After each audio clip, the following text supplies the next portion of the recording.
Bismillahirrahmanirrahim. Assalamualaikum warahmatullahi wabarakatuh. Sebelumnya saya Muhammad Iqbal Sadillah dengan nomor NIM 4012000075 dengan kelas ekonomi syariah kelas C. Saya akan mempresentasikan tentang konsep akad dan akad bank syariah. Ada yang pertama, ada pengertian akad. Pengertian akad adalah keterkaitan antara ijab atau yang disebut pernyataan pemindahan kepemilikan dan qabul, pernyataan penerimaan kepemilikan dalam lingkup yang disyariatkan dan berpengaruh pada sesuatu. Yang kedua, ada akad transaksi.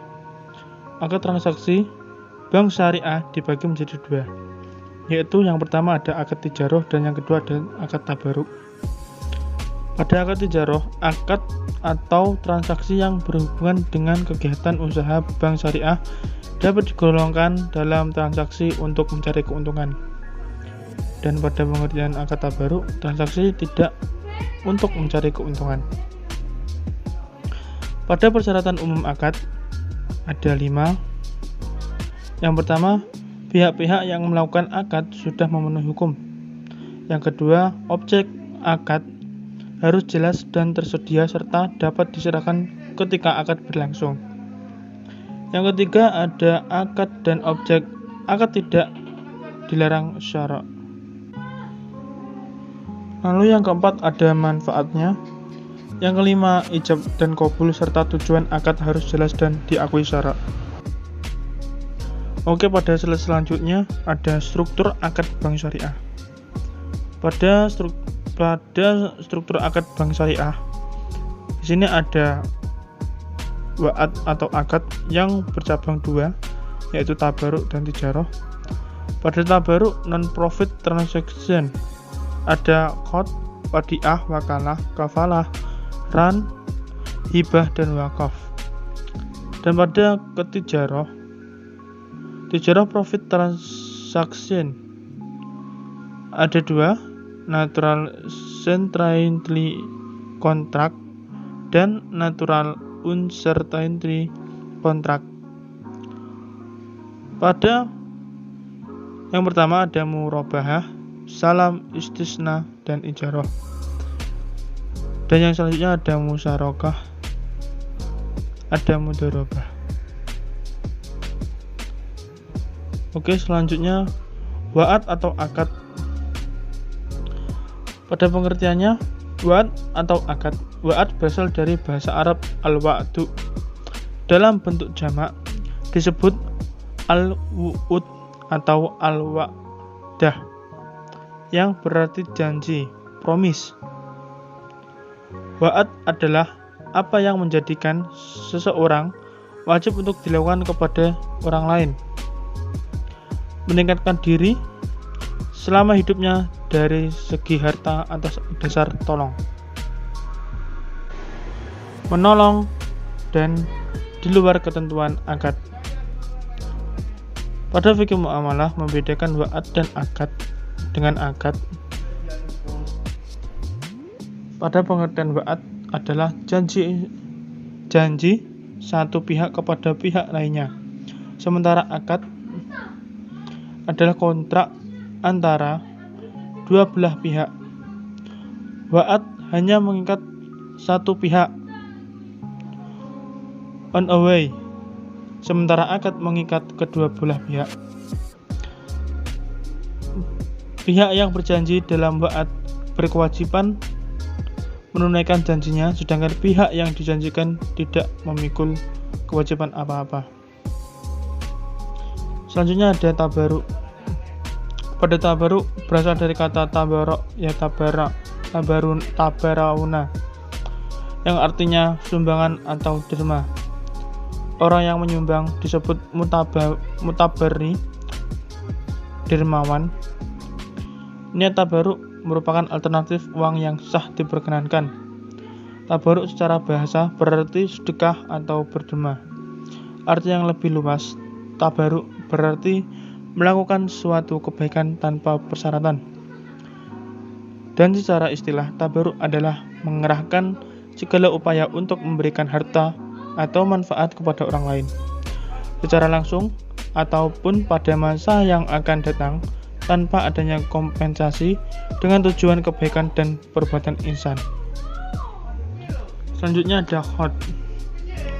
Akad khot yang berarti pinjaman. Jika diimplementasikan ke dalam perbankan syariah, akad khot merupakan akad pinjaman meminjam yang artinya nasabah meminjam uang ke bank. Selanjutnya ada wadiah. Akad wadiah yang berarti titipan dalam fikih dan diimplementasikan ke dalam dunia perbankan syariah berupa penitipan barang maupun uang yang artinya akad wadiah dipakai untuk tabungan para nasabah. Selanjutnya ada wakalah. Pengertian wakalah dalam perbankan yakni memberi kuasa kepada pihak bank untuk mewakilkan nasabah membeli suatu barang yang diinginkan. Di dalam pelaksanaan akad wakalah terdapat juga akad munabahah. Selanjutnya kafalah. Kafalah adalah perjanjian pemberian, penjaminan, atau penanggungan. Akad kafalah dalam perbankan Islam merupakan suatu bentuk penjaminan yang diberikan oleh penanggung atau kafil bank syariah kepada pihak ketiga atau makful lahu untuk memenuhi kewajiban pihak yang ditanggung atau ashil nasabah. Selanjutnya ada ran. Ran adalah perjanjian utang piutang dengan menahan barang sebagai jaminan atas hutang. Murtahin menerima barang mempunyai hak untuk menahan marhun yang disebut barang sampai semua hutang rahin yang menyerahkan barang. Selanjutnya ada hibah. Hibah merupakan suatu pemberian yang bersifat sukarela, tidak ada sebab dan musababnya, tanpa ada kontraprestasi dan pihak penerima pemberian. Selanjutnya ada wakaf. Kata wakaf berasal dari bahasa Arab waqf yang artinya menahan, berhenti, atau diam. Istilah wakaf kini digunakan untuk menyebut filantropi, kedermawaan Islam. Bentuk wakaf biasanya dengan tanah atau rumah. Maka istilah wakaf kemudian dirumuskan sebagai menahan asal harta, tanah atau bangunan, dan menyedekahkan manfaat yang dihasilkan. Oke, selanjutnya ada tijarah. Akad tijarah adalah kebalikannya, yaitu segala macam perjanjian yang menyangkut for profit transaction. Akad jenis ini merupakan akad komersil dengan tujuan untuk mencari keuntungan. Selanjutnya ada natural certainty contract dan natural uncertainty contract. Pada yang natural certainty contract adalah kontrak atau akad dalam bisnis yang memberikan kepastian pembayaran baik dari segi jumlah, amount, maupun waktu timingnya. Selanjutnya ada natural uncertainty contract, yaitu kontrak yang dilakukan dengan menyepakati nominal keuntungan yang akan diterima, melainkan menyepakati nisbah bagi hasil yang diterima sehingga tidak ada kepastian nilai nominal yang akan diterima karena tergantung pada keuntungan usaha. Selanjutnya ada musyarakah. Akad musyarakah adalah kerjasama antara dua pihak yang saling memberikan kontribusi berupa dana untuk membangun sebuah usaha dengan keuntungan dan resiko yang akan ditanggung bersama sesuai kesepakatan. Lalu mudharabah adalah akad antara pemilik modal atau harta dengan pengelola modal tersebut dengan syarat keuntungan diperoleh dibagi sesuai kesepakatan. Selanjutnya ada murabahah. berubah adalah dalam perbankan syariah, yaitu perjanjian antara nasabah dan bank dalam transaksi jual beli, di mana bank membeli produk sesuai permintaan nasabah. Kemudian produk disebut dijual kepada nasabah dengan harga lebih tinggi sebagai profit bank. Selanjutnya yaitu salam. Salam adalah akad transaksi di mana pembeli memesan produk dan melakukan pembayaran terlebih dahulu kepada pembeli. Kemudian pembeli akan memproses produk sesuai permintaan pembeli dengan syarat dan jangka waktu tertentu. Penerapan akad salam dapat dilihat dari sistem pembelian secara pre-order. Selanjutnya ada istisna. Istisna adalah akad pemesanan suatu barang dari pihak satu pemesan ke pihak dua produsen. Yang terakhir ada ijarah. Pada istilah ijarah, pada umumnya digunakan dalam perbankan syariah.